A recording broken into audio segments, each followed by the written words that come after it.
O nosso tema central hoje é muito importante, porque o juiz de garantias ele já é adotado em outros países. Só que sempre gera muita discussão. E o Supremo Tribunal Federal está julgando uma ação de várias ações diretas de inconstitucionalidade. O Supremo está decidido se é constitucional ou não, se está de acordo com a nossa Constituição ou não, a entrada em vigor desta lei. Através de uma lei se trouxe a figura e um sistema novo chamado juiz de garantias, novo para nós. Para isso, mas para explicar melhor isso, nós trouxemos hoje aqui, é uma honra ter o Dr. Aury Lopes Júnior, especialista em Direito, doutor em Direito Processual Penal, professor titular do Programa de Pós-Graduação em Ciências Criminais da PUC do Rio Grande do Sul, desde 2000. É professor convidado em diversos cursos de pós-graduação no Brasil e no exterior. Além disso, ministrou mais de 500 palestras no Brasil e no exterior. Nessa semana, então, o Supremo, o julgamento de 4 ações que contestam a criação do juiz de garantias. A figura foi implementada pelo pacote anticrime, aprovado pelo Congresso, sancionada pelo ex-presidente Jair Bolsonaro, em dezembro de 19. A aplicação foi suspensa em janeiro de 20, por decisão do ministro Fux, na época era o vice-presidente supremo, e foi retomado esse ano o julgamento. Para contextualizar, então, o juiz de garantias é um magistrado que atua apenas na pré-processual, é a fase do inquérito. Eu quero que você depois explique isso para o nosso ouvinte, autorizando buscas e quebras de sigilo, por exemplo, quando o caso é enviado para a fase de julgamento. Esse juiz dá lugar a um outro juiz, que é o juiz de instrução, que julgará o mérito. Primeira coisa, vamos desmistificar, no sentido de que essa figura é algo novo, que é uma construção nova. Não, esse é um sistema, nos países de língua espanhola se chama de doble juez, quer dizer, 2 juízes.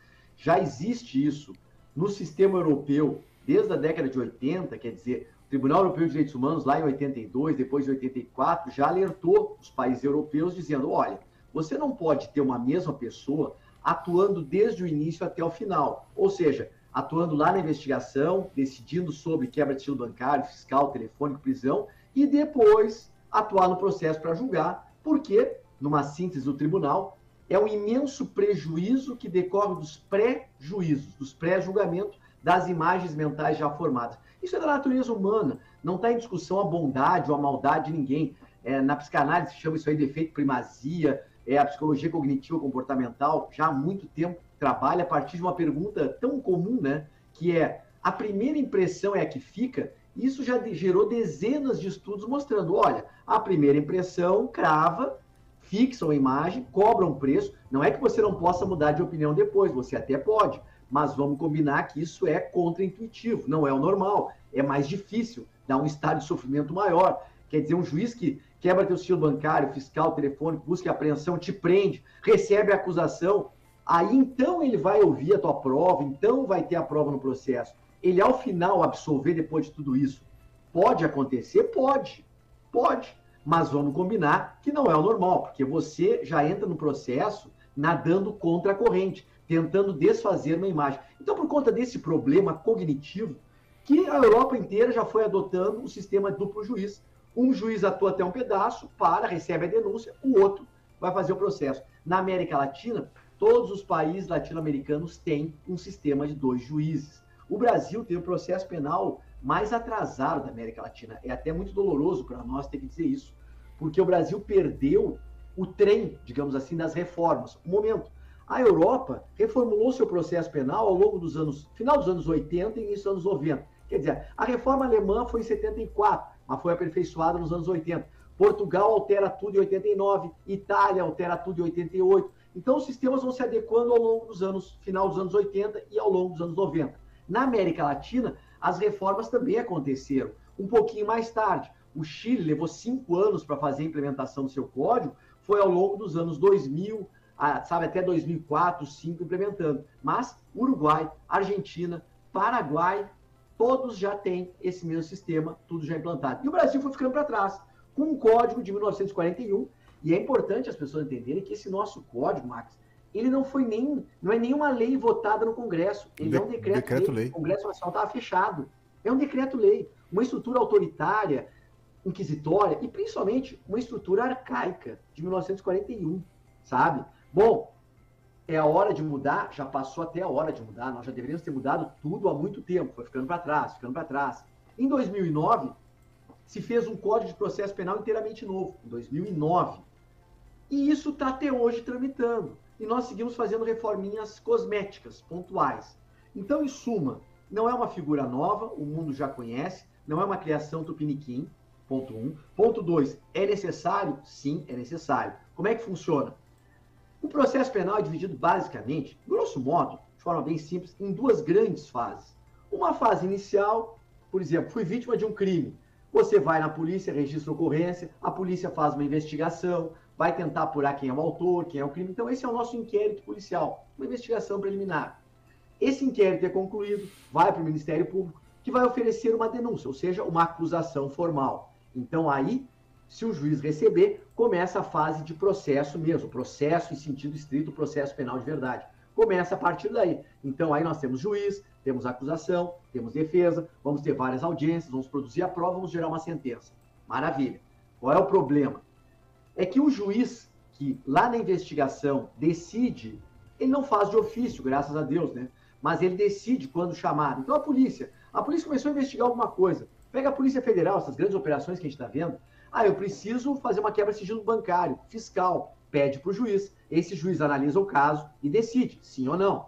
Aí segue. Olha, eu preciso fazer uma interceptação telefônica. Esse juiz analisa o caso e é o mesmo juiz. Sim, não, e vai dando. Vamos combinar que ele vai formando uma imagem mental a partir daquilo. Eu sempre brinco, né, com meus alunos. Quer dizer, veio o pedido de quebra de sigilo de quem? Do Mané. Depois vem mais um pedido em relação a quem? O Mané. Aí daqui a pouco vem um pedido de prisão. O juiz olha, opa, prisão é uma coisa séria. De quem é o pedido? Em relação ao Mané. O inconsciente grita para ele. O Mané, eu já sei quem é o Mané. Eu estou interceptando telefonicamente, lá o telefone, as interceptações telemáticas do Mané há 6 meses. Imagina que uma interceptação telefônica, a pessoa quando é grampeada, a cada 15 dias a polícia pede a prorrogação, a renovação daquela interceptação e manda um relatório para o juiz. O juiz passa aos olhos para ver se tem uma justa causa e determina que continue a cada 15 dias. Isso aí, ao longo de 6 meses, ele já está totalmente contaminado por uma versão unilateralmente produzida por quem investiga, por quem está acusando, e sim, por quem vai acusar. Então ele faz tudo isso. Aí vem o pedido de prisão, disso, daquilo, e ele decretando. Aí vem a acusação. Ele diz, bom, finalmente chegou a acusação em relação a quem? Ao Mané. Ele já sabe de cor. Então começa o processo. E aí vem o problema. Aí só agora que vai chegar a defesa efetiva, tu vai ter testemunhas de acusação, testemunhas de defesa, só que na frente de um juiz que já sabe de cor e salteado, mas por uma única voz, por um único lado, a tua vida. Então, eu digo sempre, Max, que a defesa chega nesse momento levando uma goleada já de 7-0. Já tá tomando muito gol já, né? Já tomou 3, 4 gols, e aí tem que nadar contra a corrente, porque cognitivamente ele tem um inimigo ali. Ele tem que desfazer aquela imagem de mal, de que é o autor do crime, que foi ele, para um juiz. É por isso que nós temos que ter outro juiz. Tem que ter bola ao centro e dizer, bom, recebi a acusação, agora manda para um outro juiz. Esse é o juiz do processo. Então agora, a gente, na Itália, se chama isso de originalità della cognizione. Quer dizer, originalidade cognitiva. Isso é uma garantia de que você vai ser julgado por um juiz que está de espírito aberto, disposto a ouvir um lado, ouvir o outro. A essência do contraditório é isso, né? É igualdade cognitiva. Isso só é possível se o juiz estiver de espírito livre, ou seja, se ele não souber. A gente até brinca, né? Que a maior garantia do processo penal é você ter um juiz ignorante. Ignorante, ou seja, o cara ignora os fatos. Ele chega e diz, olha, eu não sei. Um país que não houve rupturas. O último país do continente americano a abolir a escravatura. No que você entende que essa resistência é fruto dessa nossa raiz autoritária, dessa nossa raiz conservadora, e isso influi no nosso processo penal e na cabeça dos nossos juízes, Auri? A grande dificuldade é você mudar a cultura, é você mudar a cabeça das pessoas. Quantas vezes nós no Brasil temos leis novas, e é uma coisa impressionante isso, né? Quando eu ouço, chega a me dar uma dor no coração. Quando diz, essa lei não pegou. Cara, o Brasil é o único país do mundo que tem uma lei, às vezes, sancionada, votada, aprovada, em vigor, mas não pegou. Como não pegou? Lei não tem pegar, não pegar, é só no Brasil, né, cara? Mas voltando à tua pergunta. Nós somos um país de democracia jovem, passamos por longo período de ditadura, de restrição de direitos, Nós somos um país que tem uma dificuldade, sim, em fazer rupturas, estabelecer, assumir novos ares. Estamos aprendendo a lidar com o novo. Nós temos um problema que é um país de dimensões continentais. Isso é complicador. É um país muito grande, com muita diversidade cultural. Então, tudo isso forma um caldo aonde, quando você propõe uma ruptura, uma evolução civilizatória, isso gera um mal-estar. A postura conservadora ela é uma postura defensivista, sabe? Que é a primeira coisa. Primeiro se diz não para o novo. Então, nós no Brasil temos muito isso. Mas é crucial que a gente compreenda que o sistema penal brasileiro, o processo penal brasileiro, não vai bem. Ele é ultrapassado, é inquisitório, não funciona bem. E é interessante, porque você começou falando nisso, né? Você estava lá, a gente estava junto, sustentando, minha posição era um pouco mais cômoda que a tua, porque eu estava lá por uma Associação Brasileira dos Advogados Criminalistas, a Abracrim, totalmente favorável, pela JD, que é a Associação dos Juízes para a Democracia, mas você estava defendendo ali uma posição jurídica de um instituto que é contra a impunidade, contra a corrupção, que eu acho que essa é uma luta de todos, mas ao mesmo tempo está aí a corrupção. Mas é importante que as pessoas compreendam que o juiz das garantias, e o nome até é um pouco infeliz, podia ser o juiz da investigação, o juiz de controle de legalidade, mas quando você bota das garantias, as pessoas pensam, garantismo é igual a impunidade. Não tem nada a ver com impunidade. Sabe, eu não sou abolicionista, você também não. A gente sabe que punir é necessário, punir é civilizatório. Agora, nós temos que respeitar a regra do jogo. Tem que respeitar a regra do jogo. Então, isso aqui não é sinônimo de impunidade, mas sim de qualidade da jurisdição. E qualidade significa você punir quem tem que ser punido e você não punir quem não tem que ser punido.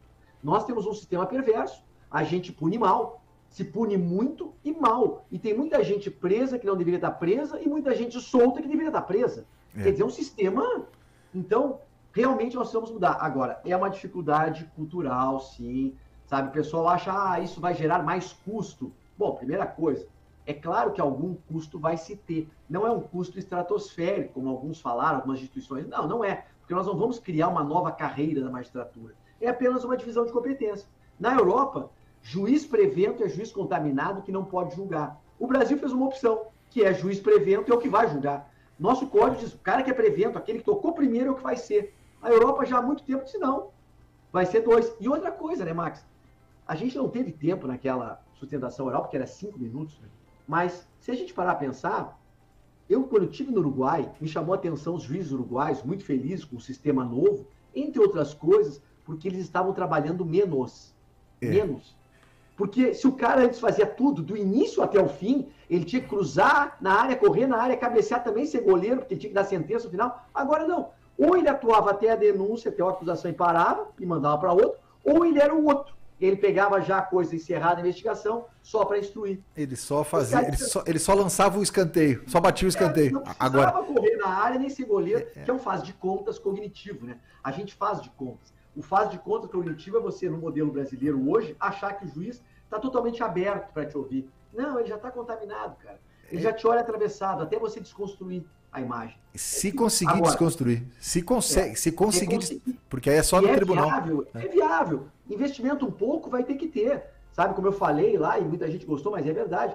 Quem alega não ter dinheiro para melhorar o sistema de administração da justiça, desconhece o imenso custo da injustiça. Exatamente, foi uma bela fala. A gente tem no Brasil um preço, pensa comigo, quem aqui, não, tá bom assim, então tá bom. Quanto é que você quer para ficar num presídio medieval como o nosso, preso 3, 4 anos sem ter feito nada, por exemplo? Não, aí você não quer, né? Esse é um preço que não volta. O brasileiro também tem uma certa dose de hipocrisia, as pessoas não gostam quando eu falo isso, mas está lá na criminologia, nós pregamos tolerância zero para o outro, mas é tolerância 10 para nós e a nossa delinquência. Lembra da lei de Gerson? Brasileiro, né? Levar vantagem em tudo. Um jeitinho. É triste. Vamos descomplicar o direito um pouco aqui, Auri. Você falou de ofício. O que é o de ofício? O juiz dar por conta própria, moto próprio. Né? O juiz não faz isso. O juiz precisa de um pedido, ou de uma representação do delegado, ou de um pedido que o Ministério, a acusação tem que fazer. É isso, né?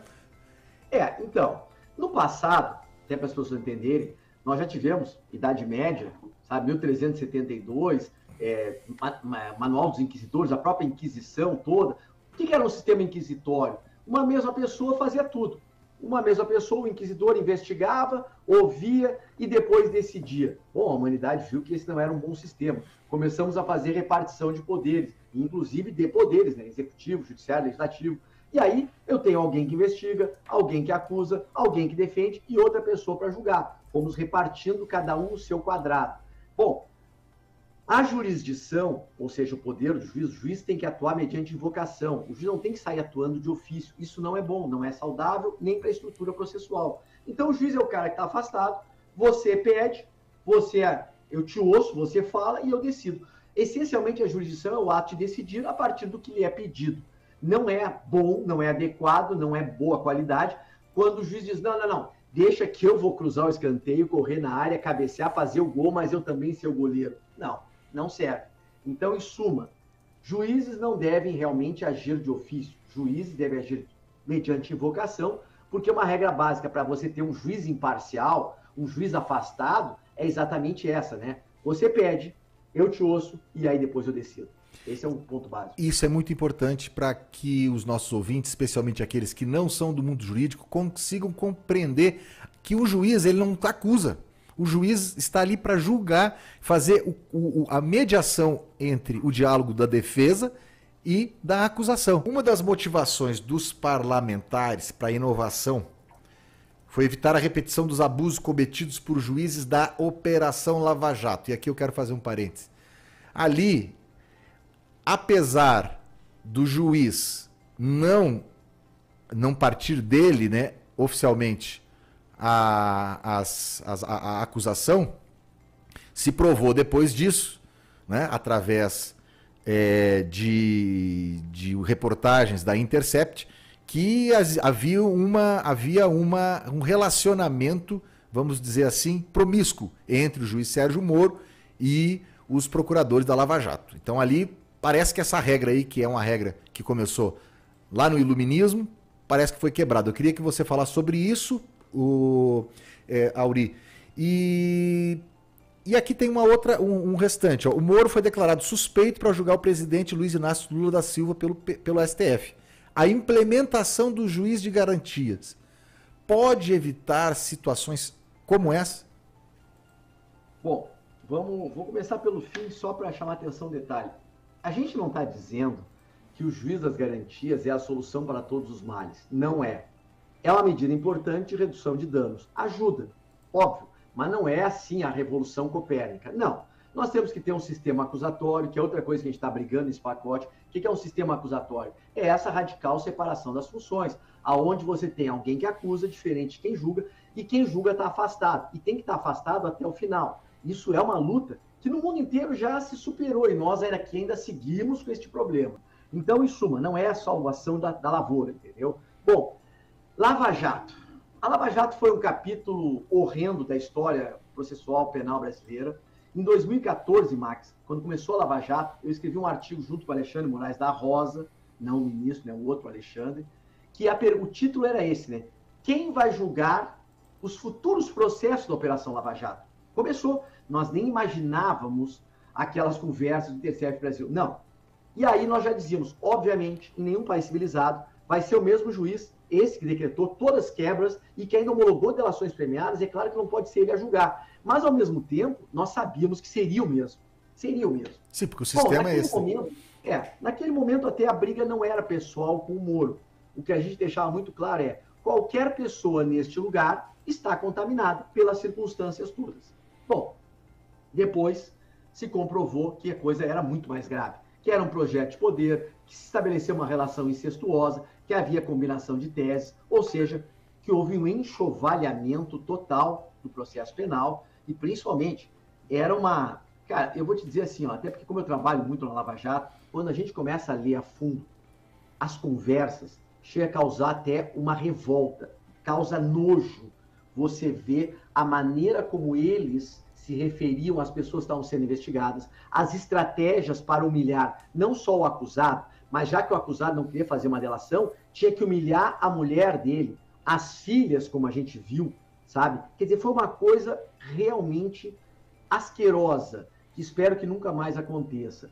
E, ao mesmo tempo, relação direta com o juiz e um juiz que encomendava. Eu quero tal prova, faz isso, faz aquilo, pede a prisão agora, não pede agora. Quer dizer, isso não é um processo. Quando as pessoas começam a dizer, não, mas é que era necessário. Não, não era necessário. Você pode punir dentro da regra do jogo. Agora, se você acha que aquilo estava bonito, eu queria saber se você gostaria de ser julgada num processo como aquele, com um juiz que não era juiz. Que a única coisa que não tinha ali era um juiz. Era um consórcio de justiceiros querendo implantar a sua justiça, a sua visão salvacionista. Cara, isso é de uma perversão absurda. Então as pessoas precisam entender que aquilo ali é o exemplo do que não pode acontecer. E claro, se nós tivéssemos um sistema de 2 juízes, você dificultaria muito uma coisa como essa, porque você não teria o Sérgio Moro fazendo o que fez do início até o fim, combinando dessa maneira. E não foi só o Sérgio Moro, mas ele foi uma face bem cruel desse modelo.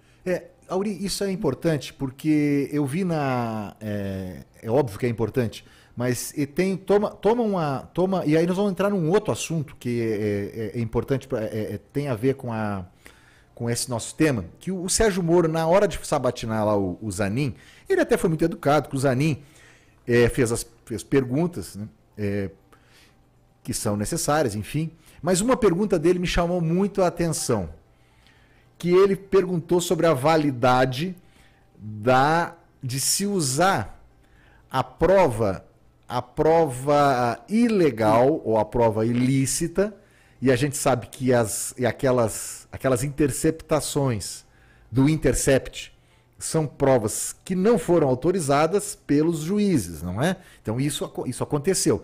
E eu queria pedir aqui para o nosso professor de Direito Penal explicar isso para as pessoas. Quando é que a prova lícita, a ilícita, ou seja, a prova que uma interceptação que não teve determinação judicial, quando é que ela pode ser usada? O Sérgio Moro fez essa pergunta na sabatina. Eu acho que ele fez essa pergunta, Auri, como é que se diz? Em causa própria, não?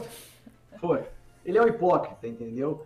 Ele é um hipócrita e ele sustentou no passado, junto com o Deltan, no pacote anticrime dele, e mais, né, naquelas mal chamadas 10 medidas anticorrupção, que não eram 10, eram dezenas de medidas, e não eram anticorrupção, eram anticonstituição, porque, por exemplo, limitava o habeas corpus para qualquer crime. Não era só para corrupção, era para qualquer crime. E, por exemplo, tinha lá a possibilidade de admissão da prova ilícita para acusar, não só para definir, mas para acusar, desde que houvesse boa-fé do agente. Olha, o que é boa-fé? Olha a abertura disso. E ele brigou ferrenhamente lá para que a prova ilícita contra a defesa, contra o réu.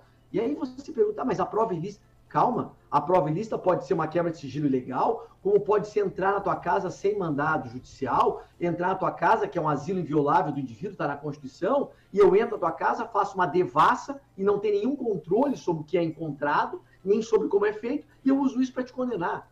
Porra, isso é uma prova ilícita. E nós vamos cair até o extremo de dizer, não, prova ilícita também é você torturar alguém para obter a confissão. Também é uma prova ilícita. E quando você admite uma prova ilícita, você está admitindo qualquer ilicitude, não tem uma métrica. Então isso a gente não quer. Nós queremos regra clara, o Estado pode produzir a prova dentro da regra. Bom, aí vem a questão. Prova ilícita são todas aquelas provas que violam a Constituição ou as regras do processo penal, do direito penal, da inviolabilidade do domicílio, por exemplo, viola a lei. Essa é a nossa definição do artigo 157. Muito bem. Claro que a doutrina e a jurisprudência foram construindo uma relativização no seguinte aspecto. Se eu estou sendo acusado por um crime que eu não fiz, eu estou sendo acusado injustamente por algo que eu não fiz, e eu obtenho uma prova, uma gravação, coisa mais comum, eu consigo gravar alguém confessando que praticou o crime. Eu consigo fotografar ou filmar clandestinamente algo que mostra que não fui eu. Bom, esse é um dilema no mundo. Eu posso usar essa prova para me defender, mesmo que ela tenha sido obtida de uma forma ilícita? Bom, se construiu todas as teorias de que nesse momento você estaria num estado de necessidade, uma situação de perigo não gerado por você, e você sacrificaria um bem de menor valor para salvaguardar um bem de maior valor, e principalmente, não há nada mais cruel do que você condenar um inocente. Então, poderíamos admitir, em nome da proporcionalidade, excepcionalmente, uma prova ilícita para você provar que não foi você. Agora, não podemos admitir essa prova para condenar alguém. Não, para condenar você tem que ter uma prova lícita. O direito sempre trabalhou nessa tentativa de equilíbrio. O Moro tentou colocar o Zanin numa saia justa, em causa própria, como você falou, por conta do Intercept. Bom, só que esse caso do Intercept tem mais um complicador. Sabe que eu fiz parte de uma comissão que se reuniu com o Greenhalgh logo que eles conseguiram essas gravações. Sim. Porque eles estavam sendo ameaçados de morte, de prisões ilegais, estavam, sabe, escondidos com medo dele e o Leandro Demole. Bom, primeira coisa que não era só eu, tinha outras pessoas, mas eu não vou nominar porque foi algo, enfim, sigiloso. Sim. Primeira coisa que todos nós perguntamos, olha, a gente pode defender vocês, podemos ajudar, só que a gente tem que saber. Como advogado, eu sempre cobro isso. Essas conversas têm manipulação, tem algo errado, tem alguma coisa tirada de contexto? Se tem, eu preciso saber. Isso é uma coisa básica de qualquer advogado. Eu vou lá e dizer, Max, eu vou te defender. Agora eu tenho que saber, você fez ou não, para eu ver o que eu posso te ajudar. Vamos ser limpos, né? Sim, o cliente muitas vezes não fala para o advogado, né? Não, é uma regra, né? E dá um tiro no pé. Claro. Porque aí o advogado é pego lá, surpreendido, sabe? De calça curta, e olha para eles, pô, você mentiu até para mim. Eu podia te ajudar se você não mentisse para mim. Mas enfim. E a conversa foi muito franca. E todos disseram, isso tudo não tem montagem. Não tem nada ilegal, não tem nada de adulteração. Sim. O que tem é uma bagunça, porque são 6 ou 7 terabytes de informação. Não tem uma ordem. Os arquivos vêm fora de ordem. Bom, nós estamos falando de algo que já aconteceu há 4 anos, sabe? E até hoje não se provou uma única fraude naquelas conversas. Nem eles, nem o Moro, nem Deltan. Bom, aí vem a segunda questão. Agentes públicos conversando através de telefone que é do Poder Judiciário. Porque os telefones eram oficiais. As conversas eram através de celular oficial. Quem pagava a conta telefônica do Moro, do Deltan, éramos nós. Eles são agentes públicos, submetidos a uma série de regras do direito administrativo. A pergunta é, será que o sigilo da comunicação, que nós particulares temos o direito de ter frente ao Estado, eles também têm, enquanto agentes públicos? Ou o agente público está submetido a controle constante quando usa o telefone funcional para falar sobre coisas da sua atuação e cometer crimes durante a sua atuação? Bom, aí já se estabeleceu uma grande discussão. Será que essa prova é ilícita? Segundo, isso tudo, já hoje, se eu pegar hoje uma conversa do Moro com o Deltan, eu tenho várias telas aqui, e usar num processo para me defender, eu não fiz a interceptação, eu não entrei no Telegram dele. Eu peguei isso aonde? Na mídia. Na mídia. Tá? Fonte aberta. Então, o meu acesso não é criminoso. Então, tudo isso se pondera. Agora, acima de tudo, se eu usar para me defender das ilegalidades que eles praticaram, isso é uma prova ilícita para se defender, que é algo aceito com bastante tranquilidade. Sabe, até o Gilmar sempre conta aquela história, né? Quer dizer, você não pode fechar os olhos para isso. Você está acusando injustamente alguém, e aí você entra na casa de outra pessoa e está lá o corpo, a arma, etc. e tal, de quem realmente matou. Pô, você não vai ver isso para defender o cara que está sendo injustamente acusado? Nós estamos falando de defesa. É parecido com aquele caso até trouxe no Direito ao Ponto, aquele médico absurdamente que foi flagrado pelas enfermeiras, o médico anestesiologista, o anestesista lá de São Paulo, não lembro agora se era, acho que não sei se era a capital. Era no Rio, acho. Era no Rio. E é um absurdo aquilo, um crime revoltante naquele sentido que você falou ali do nojo, né? E ali as enfermeiras que estavam ali sabiam, não tinha autorização judicial, e elas montaram aquelas filmagens e sem autorização judicial. Aquela prova é lícita ou era ilícita? No programa do Direito ao Ponto, eu trouxe aqui o Dr. Raul Livino, que é um grande criminalista nosso aqui, Auri, e nós discutíamos sobre exatamente isso. Elas estavam ali também se defendendo de um crime que elas poderiam ser acusadas mais adiante, que era uma negligência médica, enfim, elas poderiam aderir ali a um tipo penal, vamos descomplicar o juridiquês, elas poderiam também estar praticando um crime, e aí elas estavam naquela condição de defesa e aquela prova iria ajudá-las posteriormente numa defesa. Eu acho que eu não conheço esse processo, Auri, mas é mais ou menos por aí, né? Eu também não conheço, e vou te ser bem honesto, Não conheço, é complicado de falar. É. Eu vi uma certa polêmica, realmente e efetivamente elas fizeram isso, inclusive para se proteger, porque elas podiam ser acusadas de serem partícipes no estupro daqueles, ao momento em que elas negligenciaram e principalmente no momento em que elas aderiram e deixaram acontecer. Vamos imaginar, eu estou falando hipoteticamente. Sim, okay? não conhecemos o caso. Ela está junto. Aí o cara comete um crime de estupro. Vamos imaginar que se descubra, vão olhar para elas e vão dizer, uma coisa, vocês viram e não fizeram nada? Isso. Não, a gente não viu, a gente não... Então, ou seja, eu estou filmando e era um ambiente dentro de um hospital, não é um ambiente fechado, uma sala privada, elas faziam parte daquele ato todo e para se defender. Eu vou ser bem honesto, eu não vi até agora nenhuma decisão reconhecendo a ilicitude dessa prova. Ela está sendo considerada, até onde eu sei, válida por todo esse contexto. Agora, nós temos que compreender que toda a teoria da prova ilícita e a própria teoria da legalidade do processo penal, ela é levada em consideração a partir da seguinte perspectiva. Quem é que tem o poder? É o Estado. O poder de punir é do Estado. Então, você tem um poder que tem que ser demarcado pela legalidade.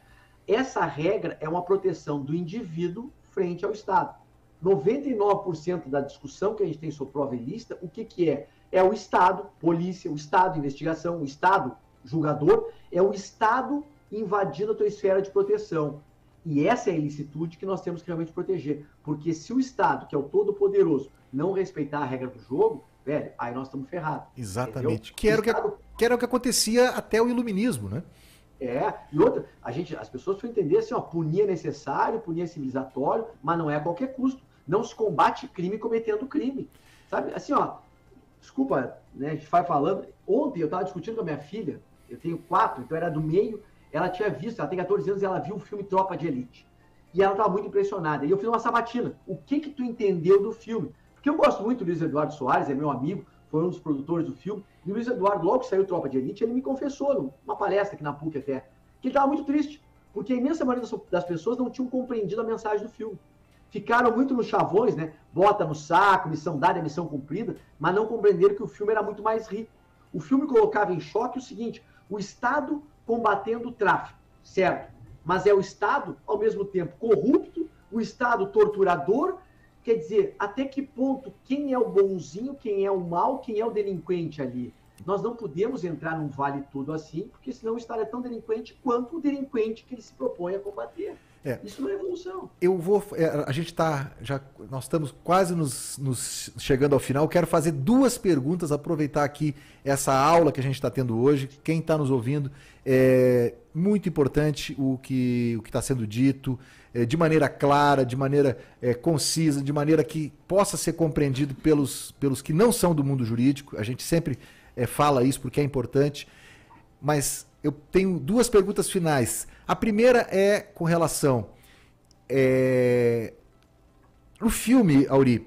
Eu até ajudei na produção desse filme, que é um filme sobre o presidente Lula, e eu fui o consultor jurídico já que você falou em filme. O filme chama-se O Povo Pode, e no final do filme tem uma mensagem que diz assim: combater a corrupção é um bem, é uma necessidade civilizatória. Mas usar o combate à corrupção para fins políticos é um outro mal.